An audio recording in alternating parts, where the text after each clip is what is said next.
Hello everyone, welcome to my channel, The Cloud Engineering, and I'm back with a new video on data engineering. So in case you are new to my channel, please do subscribe to my channel. Click on subscribe button and also click on all so that all the notifications are enabled.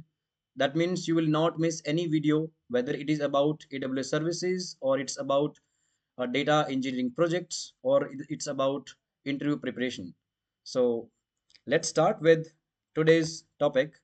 And today's topic is about stages of data engineering project.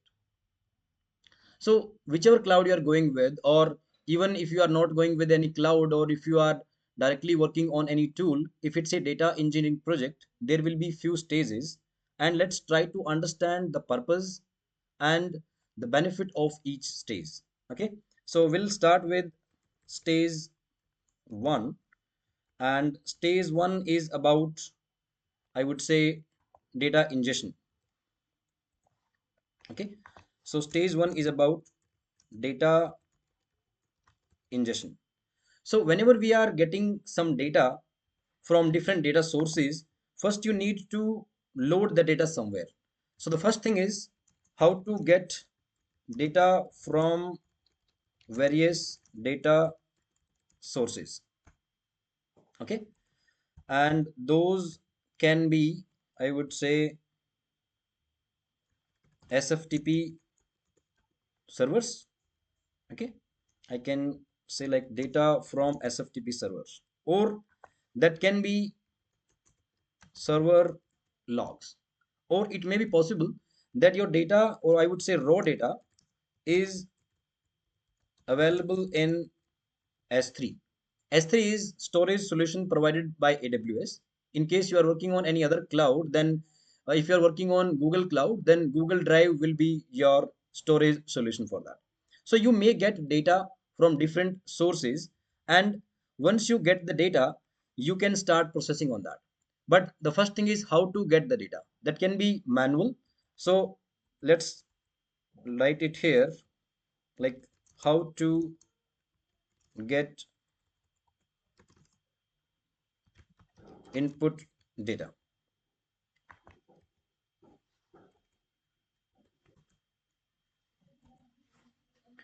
Okay, so in order to get input data, there are many ways to do that. First thing can be using some tool, like using some tool. For example, there's a tool with the name Fivetran. So Fivetran is a tool which will help you to connect to various data sources and fetch the data and put it into your initial data landing zone. Data landing zone is like the place where you will put your input data. That can be some S3 bucket, or that can be some other temporary location where you would like to keep your input data. So that can be one way, or we can use some script, like maybe some cell script to download the data from S3. Okay, so with this one we can say that we are done with the first stage, where we have received the input data from various data sources. And since we are getting the data from various data sources, it may be possible that the data is not in a standard format can be different for different data sources. So, and similarly, there can be some other challenges, like data is not expected, it may miss something, it can have some duplicate stuff. So for all that stuff, we will be starting with the next step, and we will start with stage 2. We can say that data cleaning. Okay, because the input data we have received, right, that is not ready for use, we have to do something for that. So for example, there can be missing fields. Okay, or I would say there can be duplicate rows.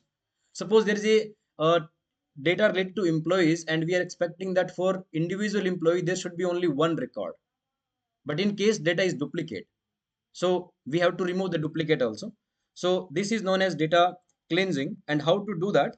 So I would say uh, for the missing fields,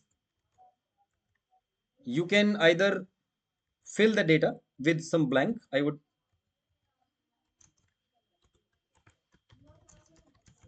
fill the missing fields with blanks, or maybe something like NA. You can put something like that. And in case, for example, suppose duplicate rows are there, right? So we need to remove the duplicate rows, and how to remove it? Maybe we can keep only latest record and discard the older row, right? So in case we have a duplicate record for an employee, but since there is a newer record and there is an older record, so definitely we can keep the newer one and we can discard the older one. So these are only two simple examples. There can be many more things. I can put one more thing here.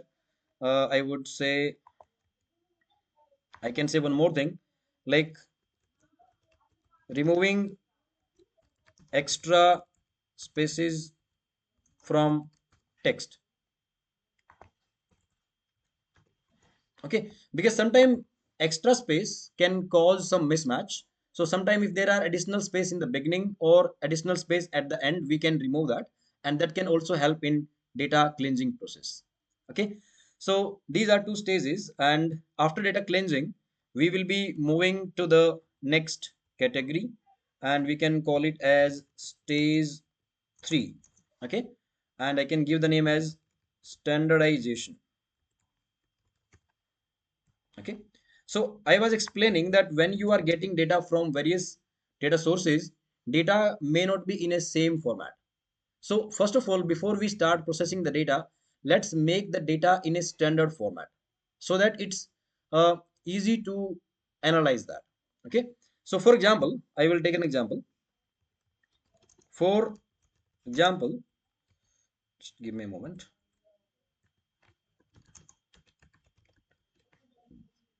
For example, a user has given these three addresses. Okay, and those three addresses are, suppose he gave apartment 124. Okay, so apartment 124 is one address. Okay, another one on some other website at some other point of time, he might have given appt 124. Although it is same, he is referring to the same apartment, but somewhere he has written like apartment, proper apartment spelling, and somewhere he has written only apt, and another place he might have do like apt dot and then hash 124. Okay, so ultimately if I talk about these three addresses, they are referring to the same apartment, but you cannot control the user. On different website, on different data platform, user might have entered the address in three different ways. So you have to do some data standardization so that you can take a decision that these three strings, three texts are ultimately referring to the same address. So ultimately what you will do is you will convert this address maybe to the same one, but maybe you are appending hash for before the number. Okay, similarly the second address, right, this can also be converted into the full spelling and all so that you can match it. So I would say this is also converted into the same text like this, and similarly the third one like this one. Okay, so now ultimately the three addresses which were looking little bit different, after data standardization, after I put some formatting, after I converted few string into a proper a full spelling, right, now all are representing apartment hash 124. This is only one simple example of data standardization.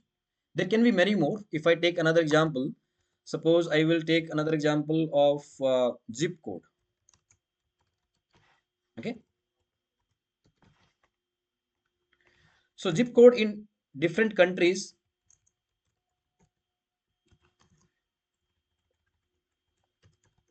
so different countries may have different format for zip code, different format, right? For zip code. But before you start analyzing it, you may have to put them in a standard format. Suppose one country has 6-digit zip code and another country has only 4 digit. So maybe to make a standardized one, you keep just append two zeros before that 4 digit zip code. So ultimately, both countries are having now 6-digit zip code just for a data standardization and data analytics point of view. Okay, so I hope it is clear till this point. So now we will be moving to the next stage, and let me scroll up so that you can have a better look. Okay, so we'll start with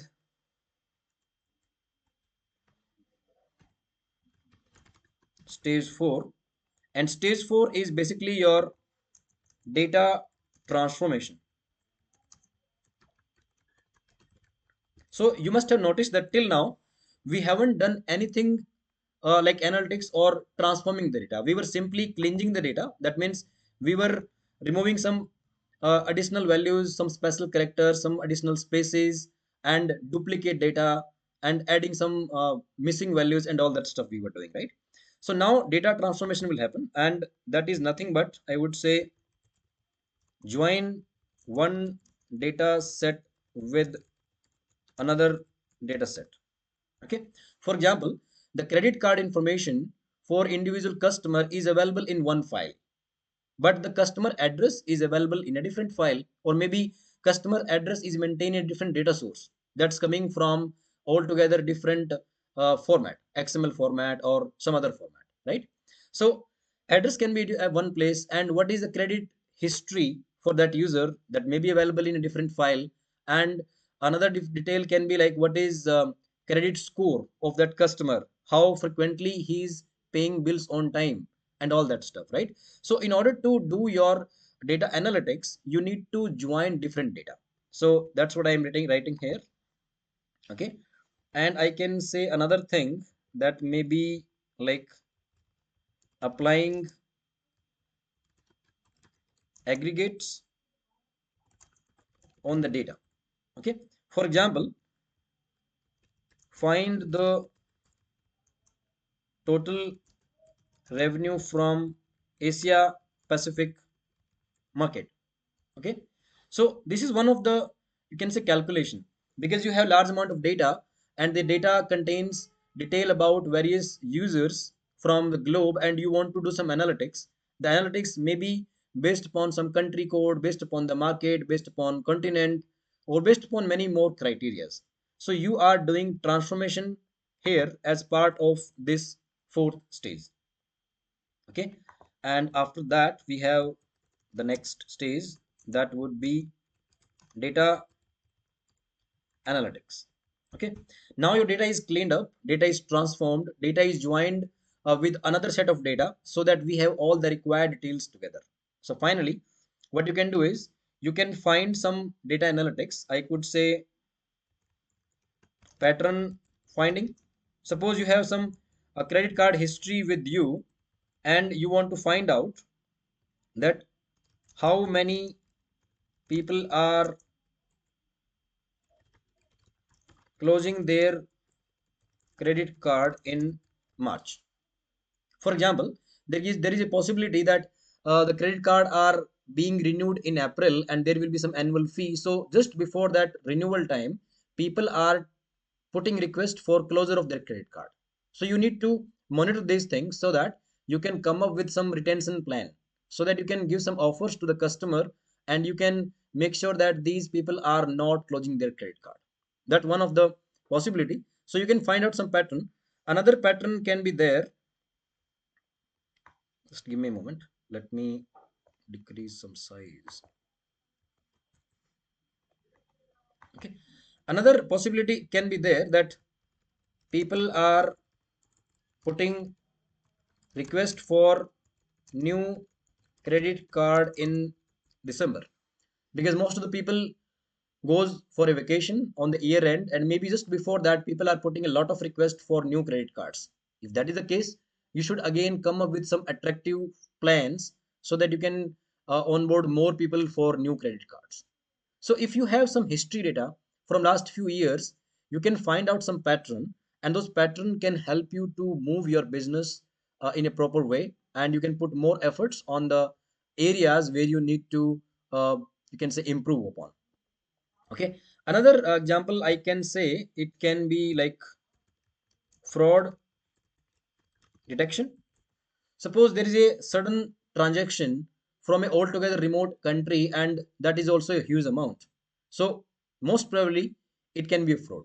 It can be genuine transaction. It's possible that the guy might have traveled to the remote country and he is making a very huge transaction. That's possible, but more chances are that they can be a fraud. So on a safer side, what bank will do? Bank will block your transaction. In case you are contacting your bank, if you are checking with them, if you are telling them that this was a genuine transaction, they may unblock and you can make your transaction again. So ultimately the point is, once you have the required data in a proper format, you can perform a lot of analytics on that. So I would say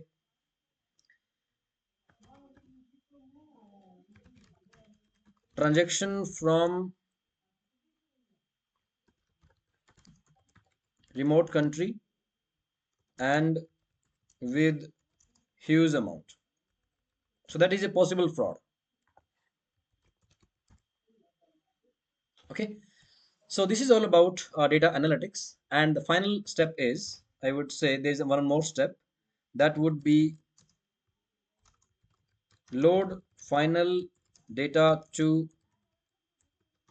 target. And what is the target? It depends. It can be database, like database can be one of the target. I would say my SQL.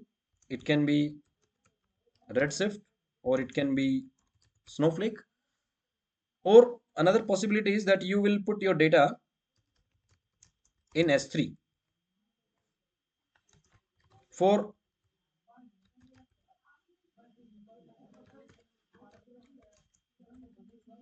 downstream application. Just like you got your input data in S3 from some other team, maybe whatever data you are producing, that will be used by some other team.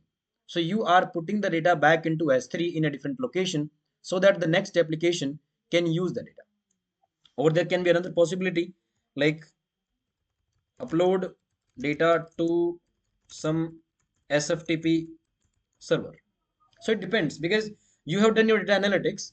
Now your final output is ready, and as per your project's requirement, you are putting that final output data somewhere. That can be different type of target. Just like we had a lot of data sources, similarly there are a variety of targets available where you can put your data. Okay, so this was your stage 6, and I would say this is the last stage of your data engineering project. Okay, so let's quickly go through once again. So you can see that the first is data ingestion, where you will get data from various data sources, and either you can use some tool for it, or you can write some shell script which can help you to get the data. After that, you will be performing some cleansing, like you will be filling some missing data, you will remove duplicate data, you can keep the latest data and discarding the older one. And data standardization. Data standardization means data is coming from various data sources, so let's make them into a you can say one format so that it's easy for analytical purpose. After that, we will transform the data, we will do some aggregation, we will apply some functions on that, and we will be joining one data with another data so that we have a good quality of data for the analytics. In the analytics part, you can do some pattern finding, fraud detection. I'm just giving one example of credit card. There can be different type of data and different type of data analytics possible. Okay, finally loading the data into the target also, there are a variety of targets over there. Okay, so this is all about data engineering project. But after this, you may be thinking, whatever data we produced as an output, what exactly the data will be used for? So there can be some dashboard that's not part of data engineering. Maybe that's basically part of data visualization. So data visualization is nothing but uh, reading your data and displaying that in a more meaningful format. Because for the end user or maybe for the top management of the company, they don't want to look at your numbers. They are more interested if you can display those numbers in a more meaningful way in some graphical manner. So let me show you one example. You can see this dashboard. So there are different type of visuals here. This is a bar chart. That's a you can say horizontal bar chart. If you look at this one, this is vertical bar chart. These bars are representing something. Maybe this one color is representing you can see here YTD revenue. YTD means year to date. So this is some revenue and this is the target. The blue color is the target. So our target is you can see this one 15 millions and we our current revenue is 10 millions like that one. So this way you can create different visuals. This is pie chart. This is a geographical map related, you can say visual, where different color is displaying like which country is contributing towards it. This is point graph. This is a line graph, and there are a lot of other graphs available, which can be, you can say, created with the help of the data. So ultimately, behind these type of dashboard, there is a data available either in some database or in some other data source. So ultimate purpose of data analytics is to display the output in a more graphical manner so that companies management can look at that and they can take better decision for their business. Okay. So friends, with this one, we are done with this video. I hope you like the video. I hope this video will be helpful for you. So if you like the video, I would say please share with your friends and also subscribe to my channel, because every week I will keep on uploading videos on various AWS services, sometime on interview preparation, sometime on end-to-end data engineering projects. So that's all for today. Thank you.